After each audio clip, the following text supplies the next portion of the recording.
You have dictionaries also. Now, these days, of course, you have even materials available online, but you need to practice. In fact, you can appear for some of those tests also once you have practiced and you're ready for facing the test.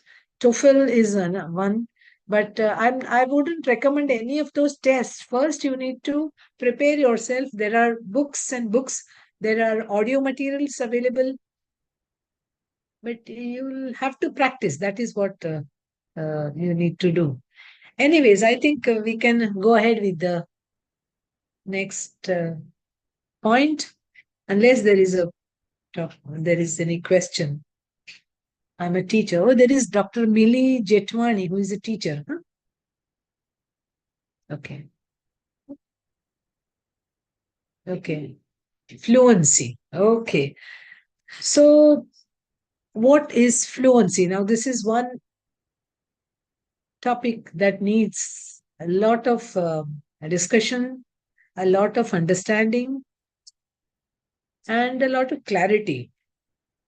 For majority of people, fluency refers to the speed with which the speech is produced. That is just one criterion of fluency. Fluency is not necessarily speed in speaking. The basic characteristics of fluency are pauses, the right rhythm,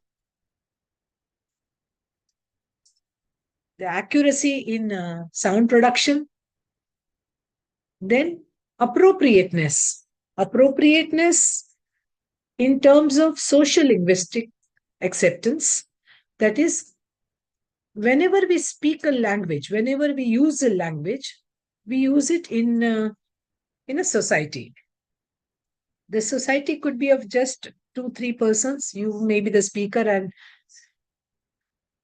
just one more person with you who is listening to you, or it could be a group of people to whom you are addressing. Whether you speak to one person or to 1,000, the rules of fluency remain the same. First of all, appropriateness is important. Since language is a tool for communication, which would refer to not only just thoughts that you're sharing, but the feelings with which you're reaching out to the person, you'll have to consider the situation in which you are, the situation in which the listener is. So, who is talking to whom, at what time during the day or night, where the place where the talk is taking place, and what are you talking about? All this would matter when it is the issue of appropriateness. Just as there are rules of dress up, there is the code of conduct in the clothes you wear. There is the code of conduct in speech appropriateness also. For example, if you are talking to a child, you talk in one way. You're talking at a conference, you talk differently. There are levels of formality. There are levels of intimacy, and there are also levels of thought processes. The kind of words that you use, the kind of tone you use also uh, is included in appropriateness. For example, rule rules are at one place, and appropriateness is something else, which is an additional thing. Intonation patterns, for example, in English, have two major patterns, right? The rise at the end and the fall at the end. By and large, the rule about rising tone at the end shows warmth, incompleteness, encouragement, or invitation for the other person to speak. And the fall at the end of the sentence implies completeness, order, or command, or just a cold shoulder. For example, a judge giving an order uh, would just say, sit down or leave the hall. There is the fall at the end of the sentence. But if I want a child to feel encouraged, if I want somebody who has come to my cabin to feel encouraged, invited, I would say, sit down, and there is a rise tone. Now, while talking to a child, normally, WH questions take a fall at the end, but while talking to a child, you may have a rise. But this is one major area, another where we require a lot of practice. WH questions, for instance, are questions like who, questions which begin with words like who, where, when, how much, how far, and so on. Now, the rule about the intonation pattern for this type of questions is that such questions end with a fall in the tone. Who is speaking? Who are you writing for? Whom did you meet? Where are you going? The sentences end with a fall. But if you're talking to someone whom you want to encourage, then you would say, what's your name? A child who seems to be lost on the road and is crying, you would say, where do you want to go? Otherwise, it's where do you want to go? Now, where do you want to go? The fall in the tone means formality. Just for the sake of formality, you say, thank you. So at the railway counter, you say, thank you. That's the end of it, right? But if you really want to say thank you, then you must say, thank you, the rise in the tone. So this is the major difference. But depending on the situation, you would talk. So even if you know the rule, which is one of the conditions of fluency, appropriateness would matter a lot. Again, the words you use, I'm sure the kind of grammatical patterns you would use in a conference would be very different from the kind of talk that you have in face-to-face conversation. And the third characteristic of fluency is intelligibility. No matter what level of expertise you have, unless your audience understands you, you are a failure. All right.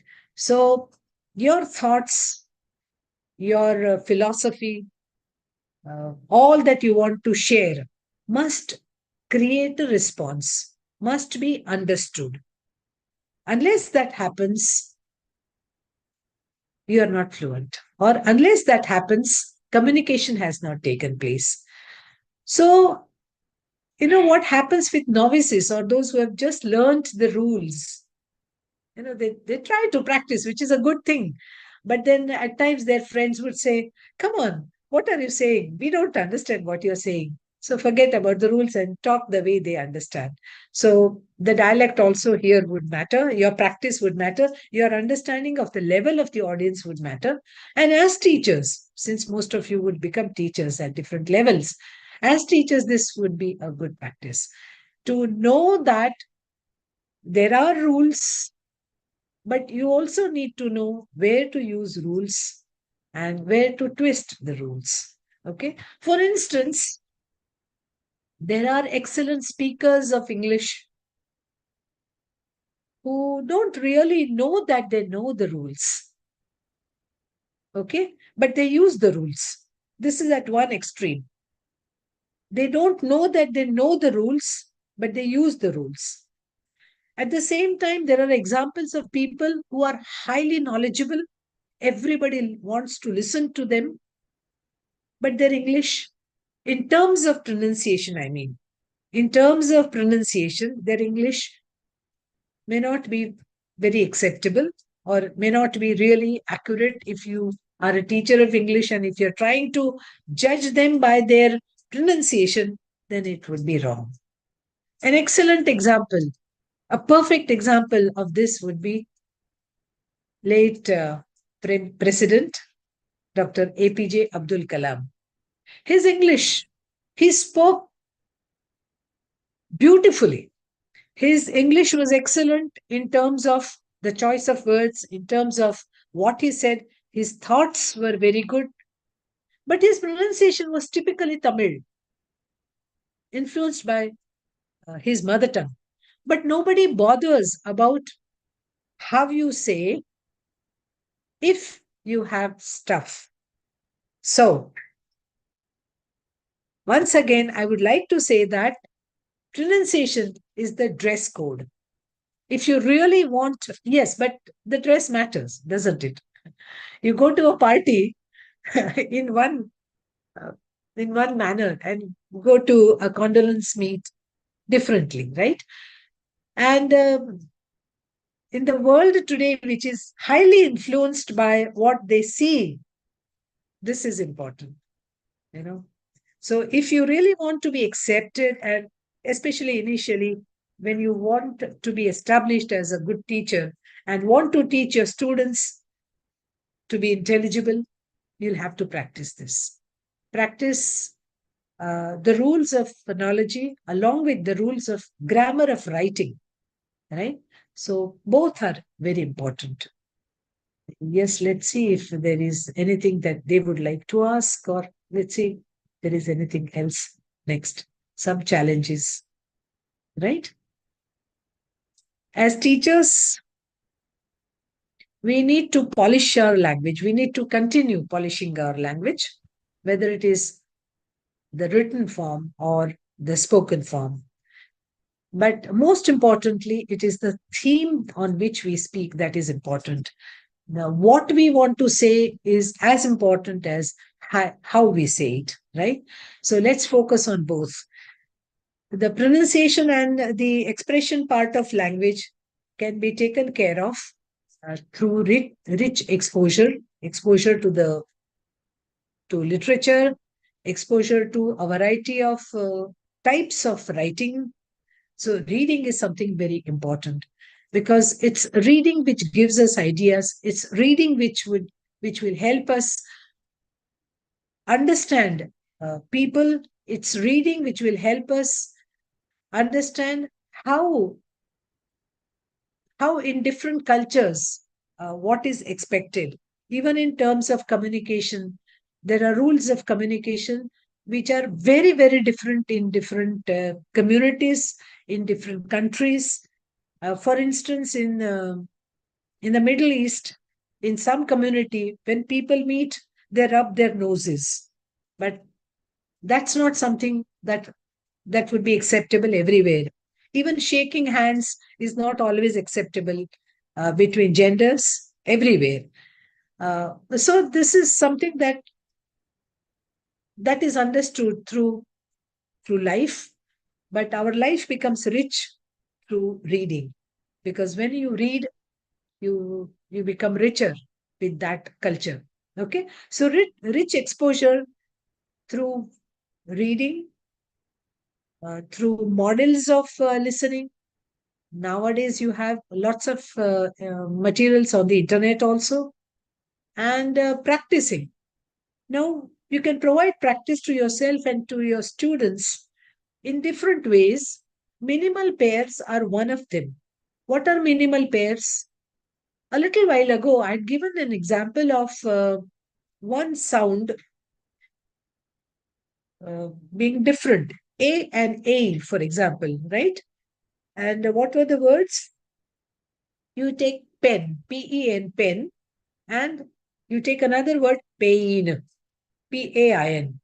Now, if you can sit and write down 10 words, 10 pairs of such words, well, you'll be able to give practice to yourself and also further to your students. Now, some of these pairs of words are very common and they need practice. One of them is sersha, as we can take some of these words. Save and shave, for example, is a minimal pair, wherein sa and sh are different. Sun and shun shower and sour. You see this, don't go by spelling, go by the pronunciation. Shower and sour, then sore and shore, single and shingle. Now, this is one example of minimal pairs. Now, this is an excellent tool to help students practice and to help ourselves practice. What are other pairs where there are problems? A and A, I said, yes. Then A and A also. For most of the Indian learners of English, A, the soft sound A, and the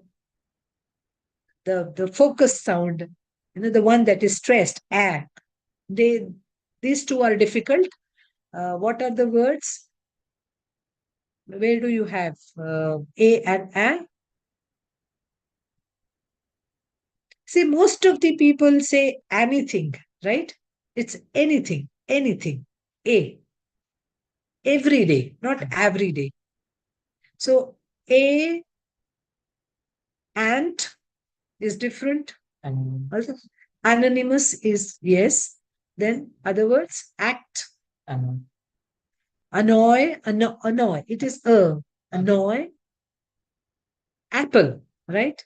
And here in this part of our place, we say, I mean, many people say apple, apple, right? It's it's apple. So you need to think of this also. Bed and bad. Are you going to bed or going from bad to worse? Okay. So this is the difference. Bed and pad, set and sat. Yeah, that is another pair again.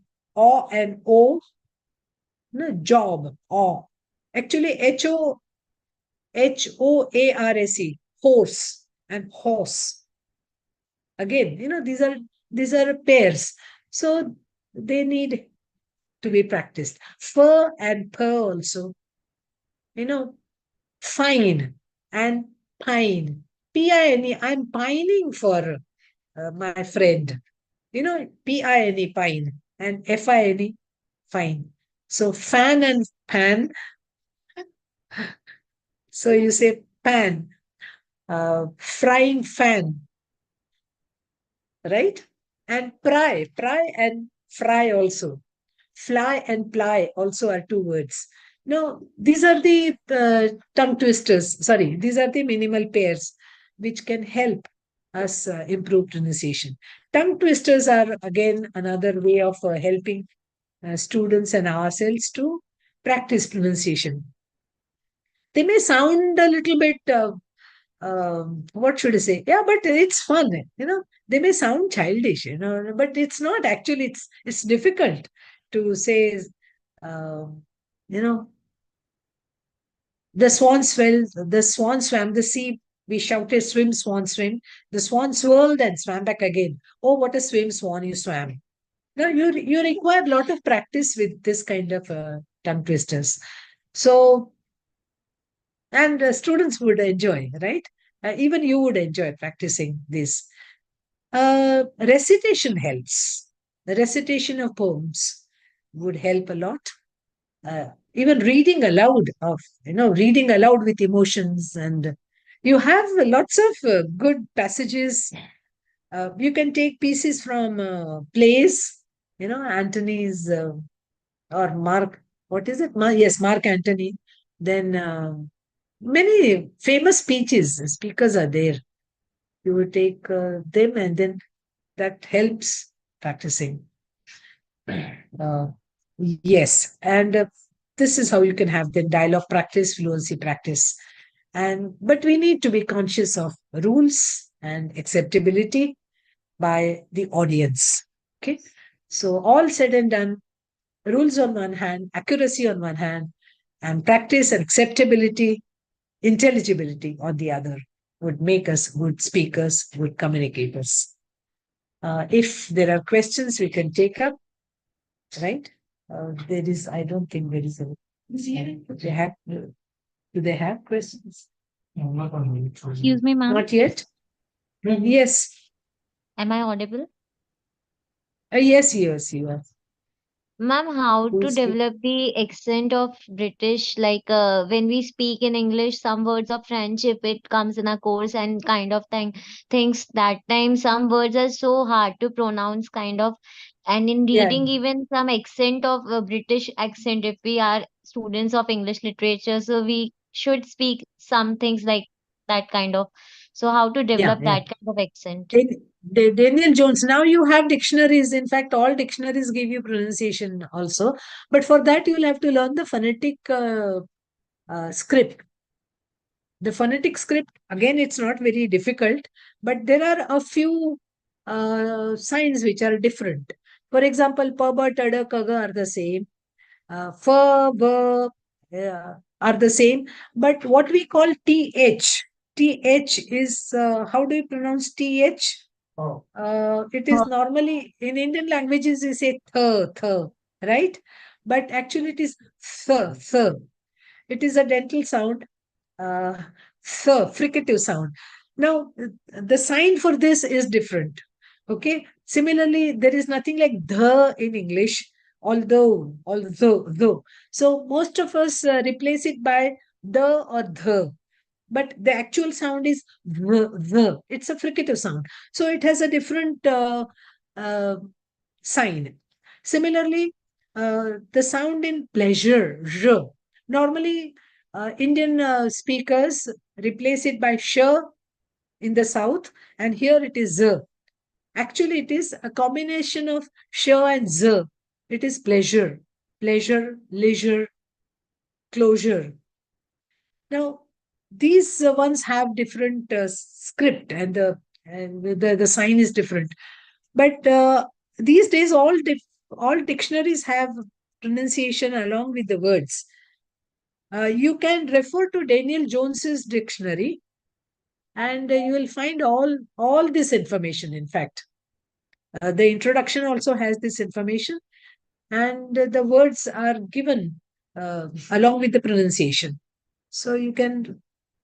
And now, of course, even audio materials are there, and even on the internet. I'm not very sure of the sources, but internet also has the these sources wherein you have the audio, and you can have English version, that is English version, American English version, Australian English version. But then you'll have to be sure what you want to learn, and which one you are listening to. Because a friend of mine yesterday uh, asked me, when I saw, I asked uh, him, I just looked at him and looked sort of, askance. So he said, I came here to die. I came here to die. Now, the friend who was standing next to me was wondering why this person has come here to die. Actually, he was an Australian native saying, I came here today. So the British would say, today. I mean, I'm exaggerating a little bit, but this is how it goes. The British would say, I came here today. And the American would say, I came here today. And the Australian says, I came here to die. And the Indian, I came here today. So these are the varieties that, as teachers of English, we need to be conscious of. Then finally decide which variety you want to learn. But I would say the Indian English variety, the standard Indian English variety is the best variety, because the standard Indians are understood across the globe. So I hope that helps you, that answers your question. Yes, ma'am. Thank you.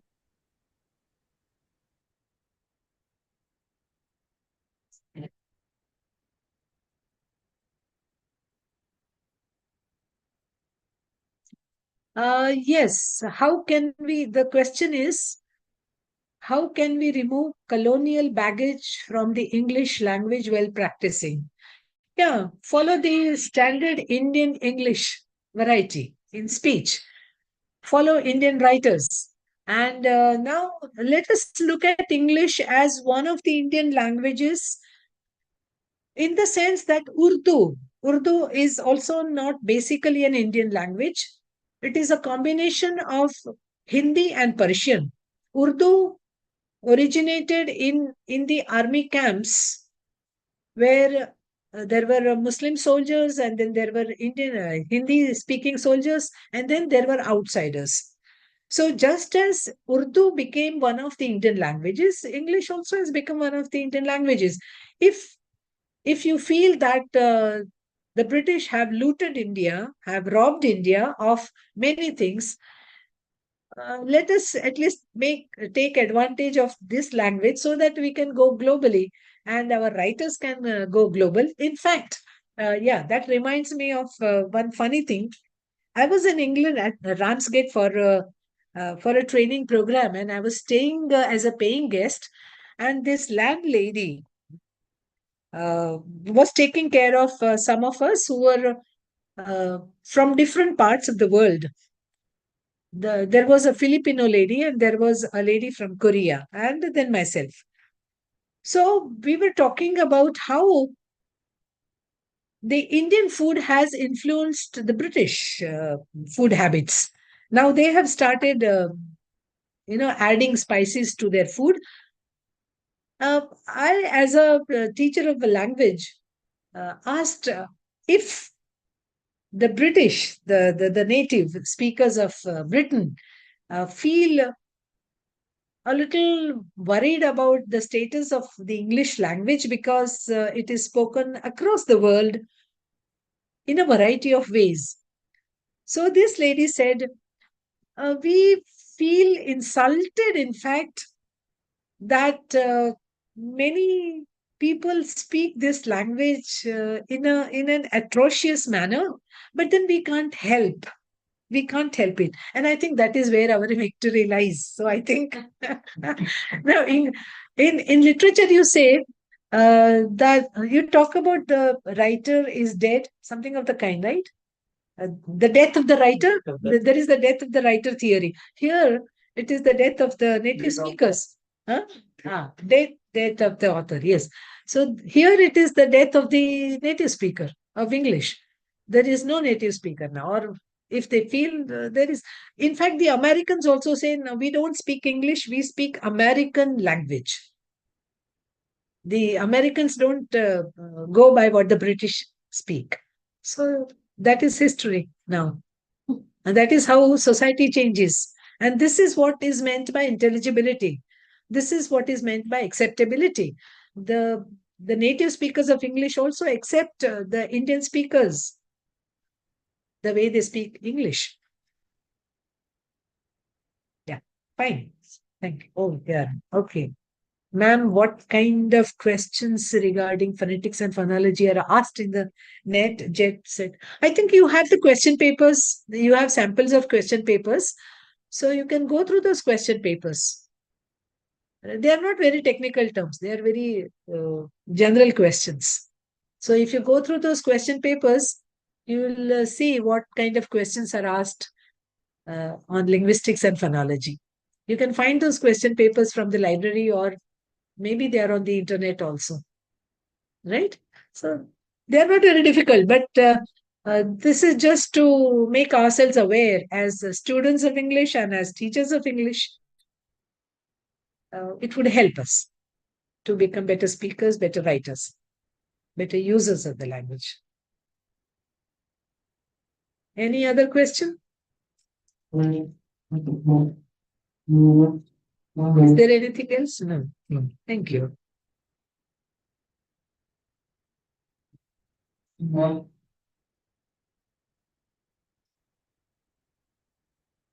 Yeah. Thank you. Thanks, everybody, and all the very best. Sorry? Is this? What kind of questions? Have you muted? Okay. Thanks. Silpa ma'am, thank you very much for this insightful session. You made everything easy for them to follow through illustrations. I know it is quite difficult at least for many of them.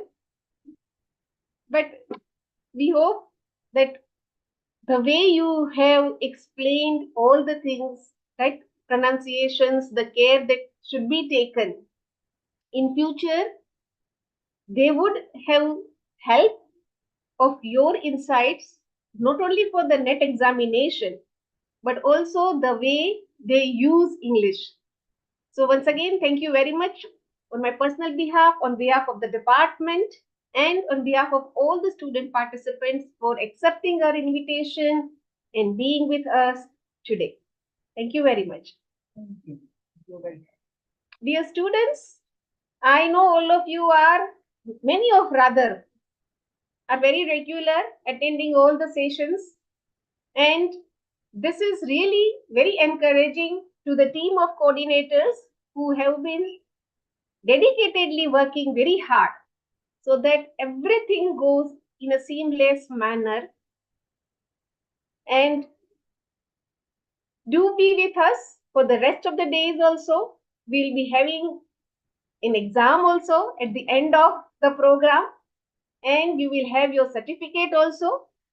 We keep looking at the feedback provided by you also, and do take care of everything that you share with us. So keep sharing your concerns, suggestions, and comments. This is for the first time that the department has conducted such a long program, but with your feedback and positive comments. We hope that in future too, we'll continue doing such academic initiatives. So thank you and wish you all the very best. So we can call it a day, team. Thank you.